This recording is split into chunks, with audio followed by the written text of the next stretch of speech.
When you're doing interviews with me, forget the clickbaiting. Because I'm telling you, last time I did interviews, they clickbaited, and let me clarify what they clickbaited. They tried to say that I said my son Tyson was in decline. Now that's not what I said. I said his training camp was in decline, his training was in decline, and his team was in decline.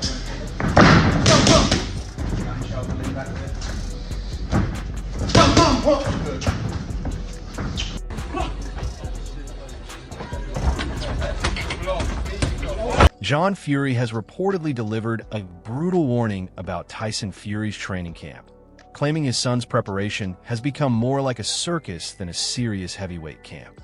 According to the storyline, John Fury believes Tyson's current form may not be enough to withstand Anthony Joshua's.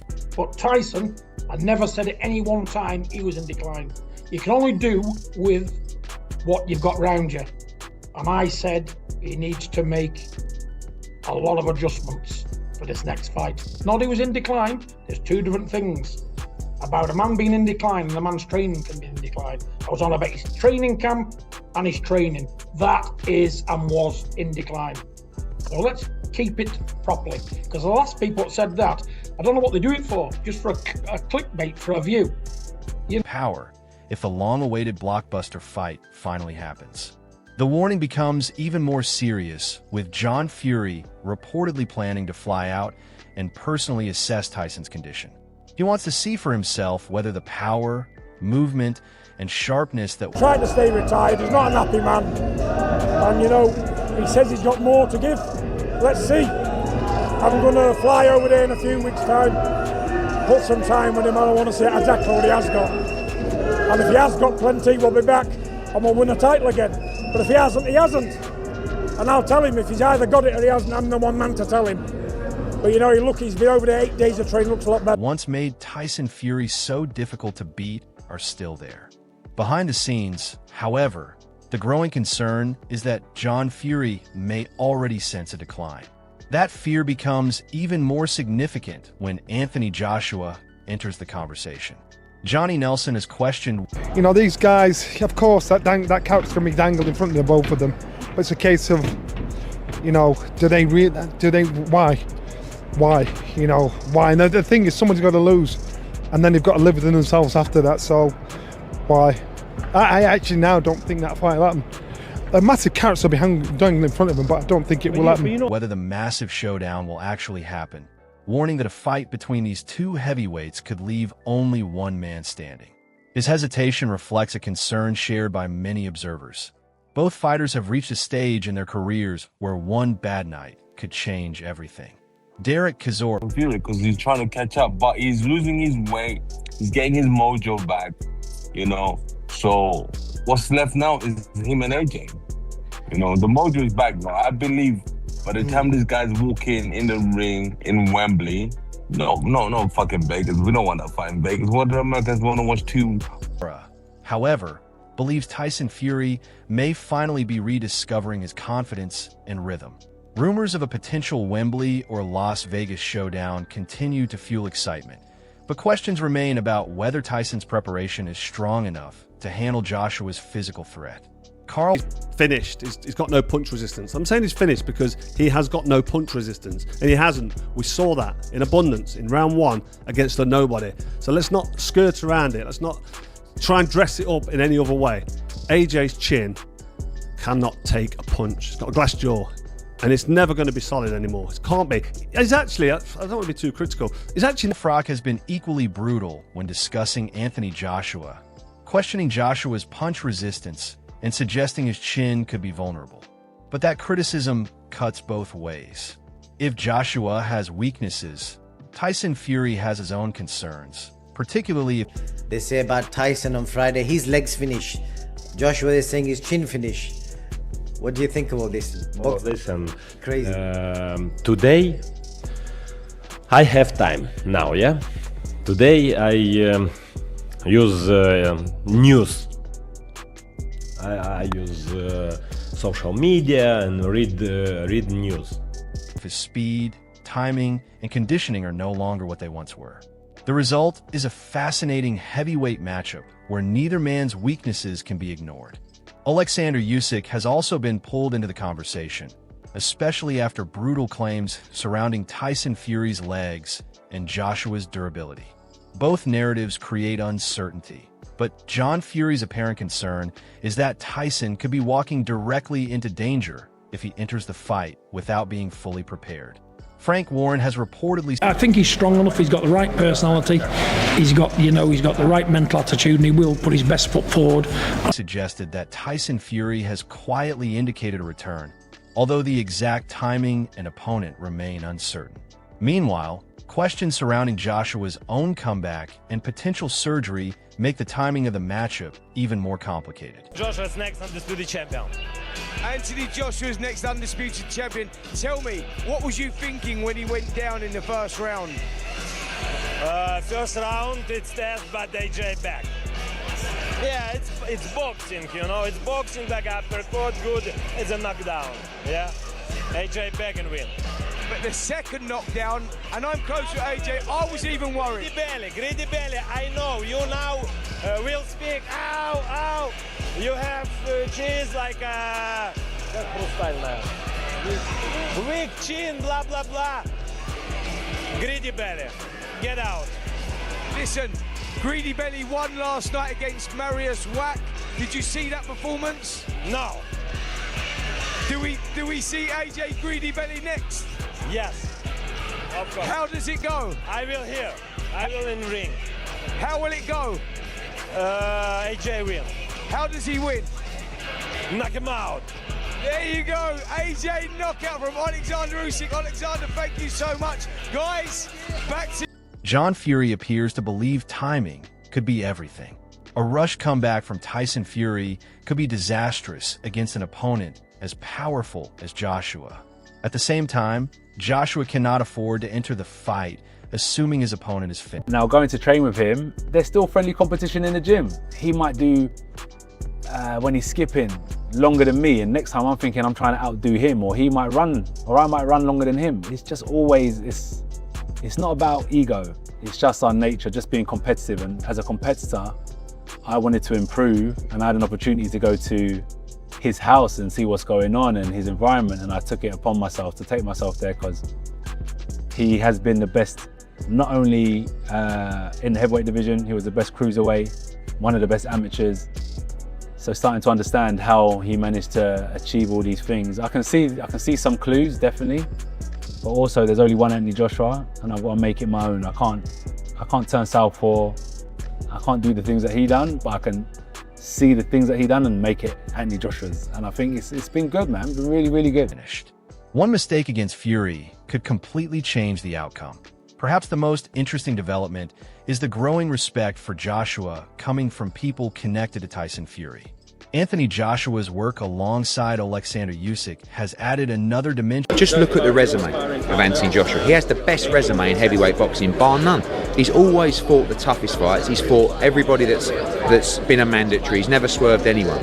You know, he's a throwback fighter. The boxing public, boxing hardcore fans, don't really like anyone that has significant success in that outer space. But still, people will think that he's been spoon-fed or he's had easy fights. He's never had easy fights. And he's a good individual who works as hard as he can, provides for his family, and he's got a good heart. So I don't see how you can... ...to his preparation. If Joshua has genuinely absorbed lessons from one of the smartest heavyweights of his generation, Tyson Fury could be facing a version of AJ with an entirely different approach. Eddie Hearn has repeatedly emphasized Joshua's development. Anthony Joshua last night, listen, Penga's, you know, he's got a knockout record, and so he can hit and he can hurt, but he shouldn't have been in Anthony Joshua's league, point blank. AJ, when it comes to the fashion of the fight, how he went about it, I thought he was on his front foot. He just was. I know in the gym, this guy's fluent. He's got great movement and great hand-foot-eye coordination. But then he just. There's a word called mercurial. I just learned it actually, and that describes Anthony Joshua. He's got so much talent, but it's a case of which version of him turns up when it comes to performance night. And performance night last night. The AJ that we know, the talented fighter we know, he wasn't there. The gut, the lion, the heart, he was there. because he put him after 20 seconds. He got put down, had to get back up again. He was in trouble. He was still making rookie mistakes. I'm thinking, you shouldn't make those mistakes at this stage in your career. You are a former world champion. I know you're pulling your tongue out saying, I'm all right, I'm hurt. Who are you proving something to? This is about you and your corner. Forget the fans and get the job done. And the argument is straightforward. Experience, discipline, physical strength, and elite-level preparation could make Joshua an extremely difficult puzzle for Fury to solve over 12 rounds. Johnny Nelson still raised... Do you have a prediction of how the AJ vs Tyson Fury fight could go? In the UK to have a mega fight like that would be massive. One of the biggest fights ever. Two heavyweights, two big names. And how the fight's going to go, look, it's a hard one to say. I still need to go back and see how Fury's fight went. I mean, I know it's more like a sparring session Fury had, but still, I want to see how he looked. But I think it's a 50-50 fight. Very close, very close. I do lean a little bit more towards Fury, but like I said, as time's been going on and Fury's not in activity, I think might work against him. I'll probably say, yeah, it's still, yeah, it's a very close fight. I'll call it 50-50. This is the most important question. Which Anthony Joshua will actually appear on fight night? Joshua has shown spectacular power, but he has also experienced difficult moments under pressure. The talent is undeniable, yet the mountains sometimes miss each other on a very rare occasion, and these two have. But it's gone now. It's gone. Both men have not got what they used to have. And 6 years ago it would have been the fight of the century. Or he said that, and I was the one gunning. Ability to maintain discipline and composure against Fury could ultimately decide everything. Amir Khan has reportedly viewed the matchup as close to even, but ring rust could become a major factor. Tyson Fury's periods of inactivity may give Joshua the opening he needs to establish control early. John Fury's frustration also appears connected to missed opportunities. The Fury-Joshua fight has been discussed for years, and the possibility that the perfect moment has already passed creates... The person that don't want that fight, or sounded like they didn't want the fight, was Anthony Joshua. Talking about not stealing his thunder or whatever. I think the fight's going to happen. I think the fight is happening, and we're all looking forward to it. But Tyson Fury deserves respect, deserves credit, and...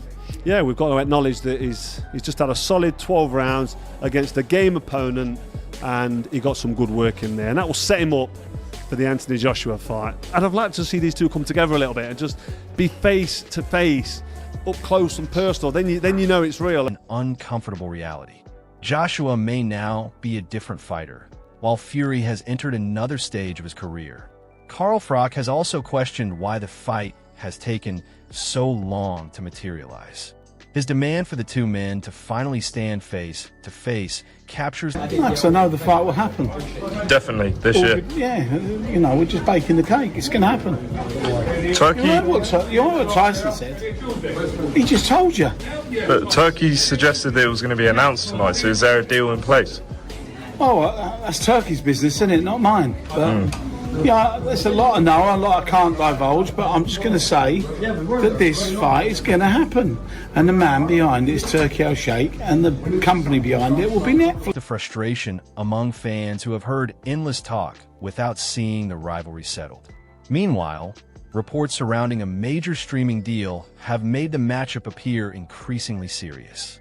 If the fight is finalized, I didn't know. They've always been very close, and John's always been a big part of the training team. I know he's had his trainers in Sugar Hill and Ben Davison, but John's his dad, and he's been a big part of the journey. And for some reason, I don't know why, it's not my business, but they've clearly fallen out.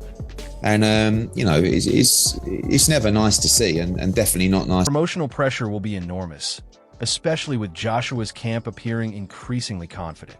The situation surrounding Tyson Fury's preparation is equally fascinating.